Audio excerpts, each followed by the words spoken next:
Hey everybody, it's Likely Kelly and I am back again and I'm doing a comparison video on the old Papershoot versus the new Papershoot. So Papershoot has upgraded their cameras, so I'm going to talk about the differences between the two and show you a lot of example photos. So before we get into everything, I do want to mention a couple things. First of all, I want to say thank you to Papershoot for sending me this camera for free.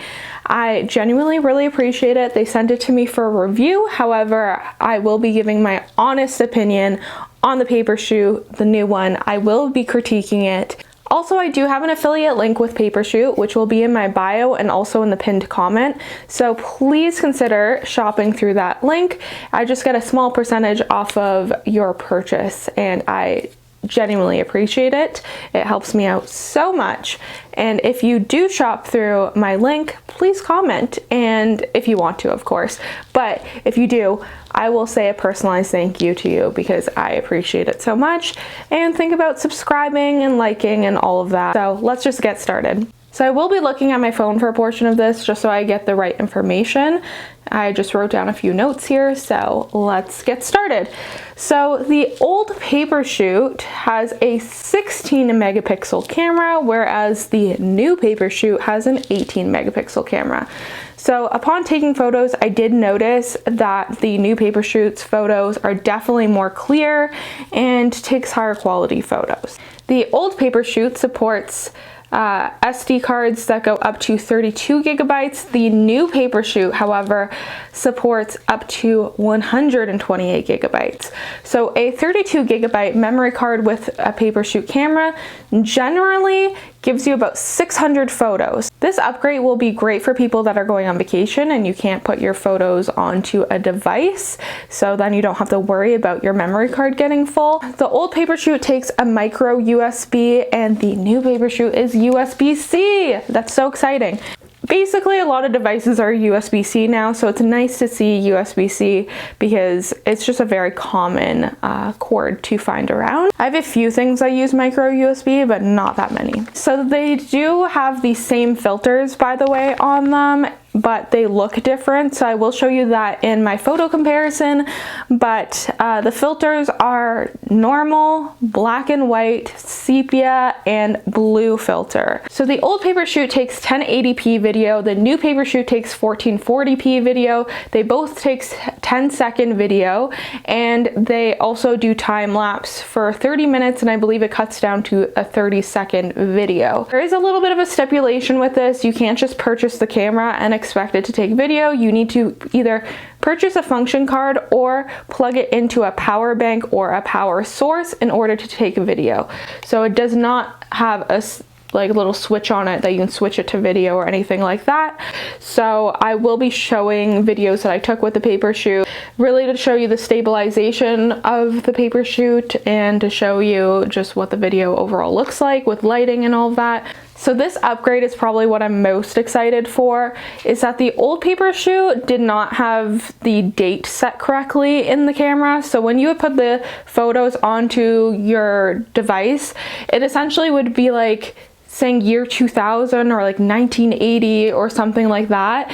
So you never really had the correct dates that you took photos. So when you wanted to look back to see photos that you've taken, you didn't really know when you took what photos, and I really didn't like that.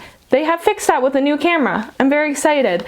I really want to know when I take photos, and a lot of people suggested creating separate albums with the old Papershoot, but it was kind of just tedious because you don't want to create a separate album for every single day that you ever take photos with your Papershoot to know the exact day.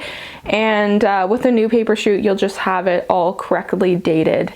It's just so much better to have the exact date. So nice. I'm so excited.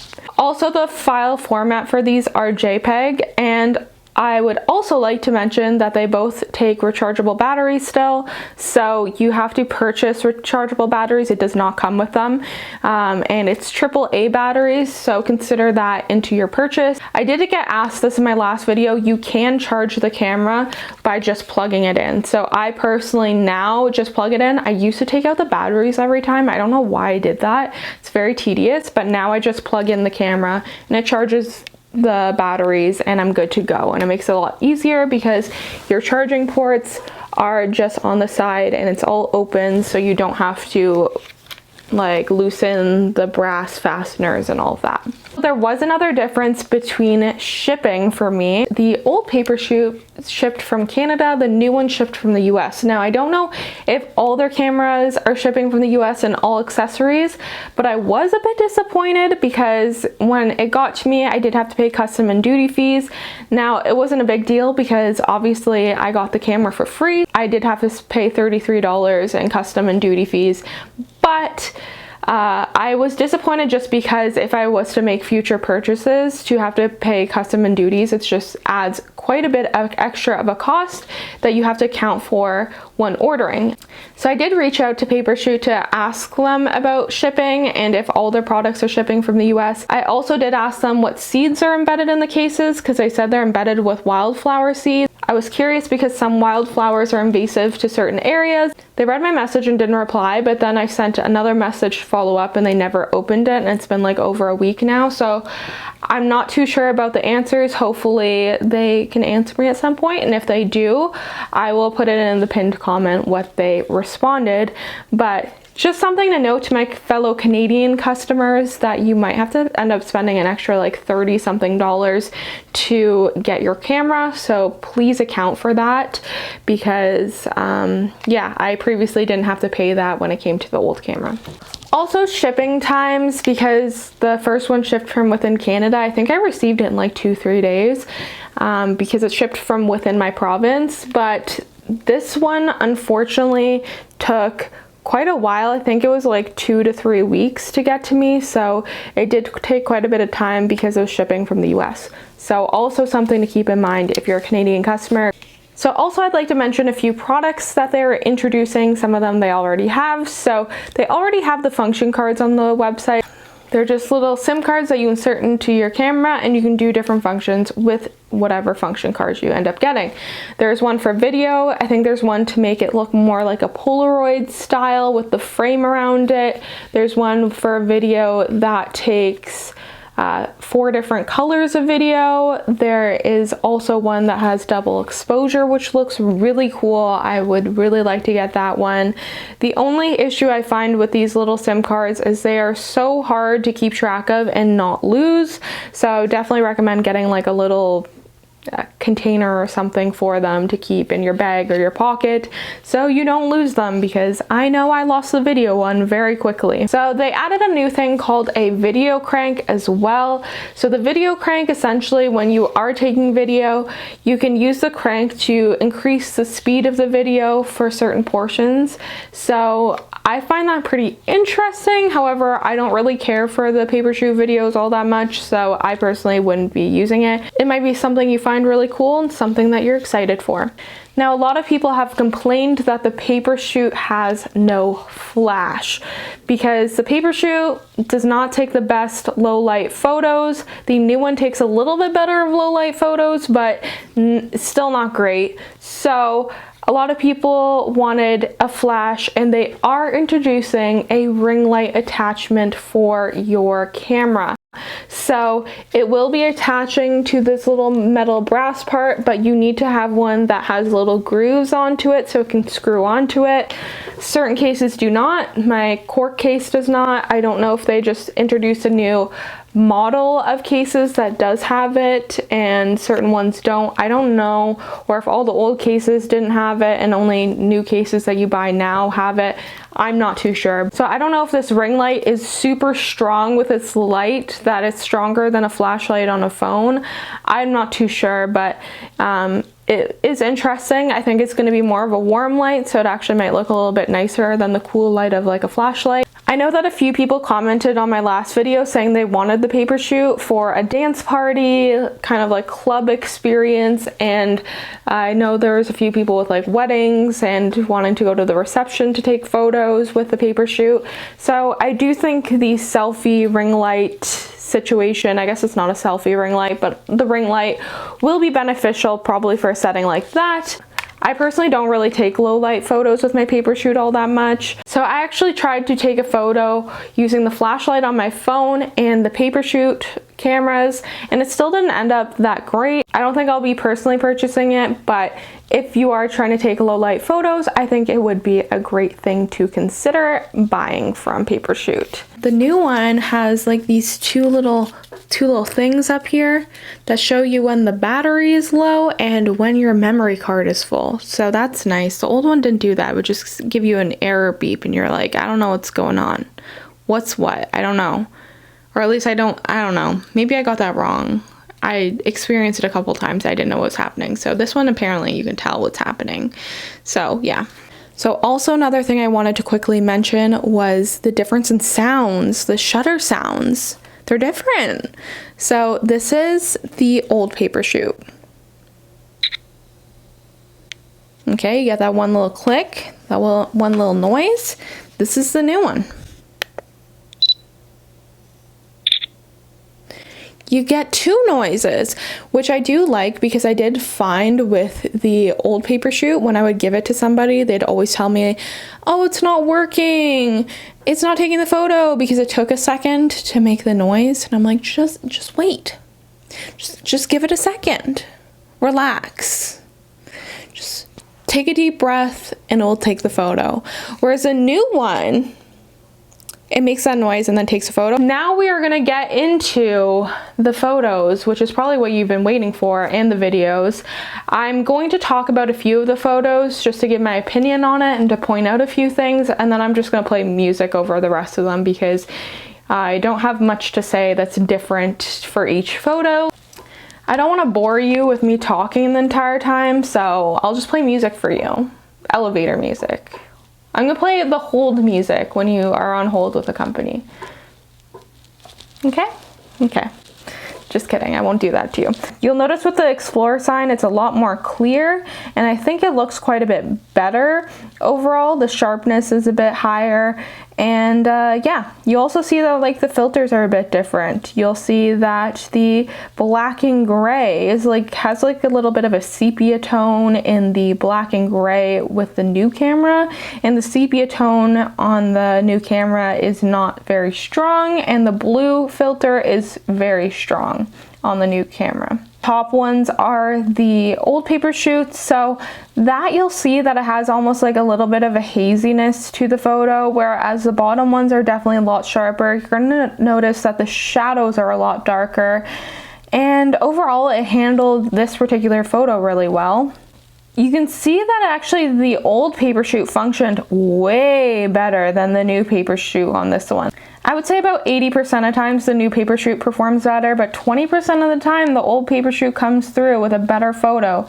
Especially if you look at the last one with the blue filter comparison, you'll see that the mirror on the building, the mirror windows or whatever they're called, the coloring on them is really nice and very accurate actually to what I was seeing in person. And on the new Papershoot, the highlights are so blown out and it just really did not perform well. You'll definitely see with the new Papershoot that the photos are more clear in nighttime than the old Papershoot, and you can definitely see in this comparison, sepia tone is quite a bit more pronounced on the old Papershoot compared to the new one. Okay, so this is my boyfriend when he was restringing his guitar. So you can definitely see on the left with the old Papershoot, the photo is definitely black and gray. But with the new Papershoot, it definitely has like a little bit of a sepia tone, because if you look at his guitar, you can see that the color is like a little bit beige opposed to being gray. So I find that interesting. Here's another nighttime photo where you can definitely see that the new Papershoot comes out with a clearer nighttime photo. There's less of a haze, the lights are more defined. It almost has a bit more contrast to the new Papershoot, and yeah, it looks really nice. So here's where I'm a bit sad with the new Papershoot. You can see with this picture of my cat, so my cat was moving, so don't fault the new Papershoot for the slightly blurry photo, but with the old one, the sepia filter was so strong. With the new one, it's like you can't even tell it's really a sepia tone, so I'm pretty disappointed in that. I definitely prefer the filters on the old camera opposed to the new camera. The old camera, you could always tell what filter was what. Now, This is a photo of the fireplace. Once again, I have the sepia tone for both of them. The sepia tone is basically non-existent on the new one in certain settings, and it's just disappointing to me.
So I would say like the new one is closer to phone quality, although it's like not nearly as clear as phone quality, and that's not the point of Papershoot. It's not supposed to look like phone quality or like a DSLR camera. So it's kind of like this in between. So you have the old one that looks more film, the new one that's in between a film and a phone camera, and then a phone camera that's obviously a phone camera.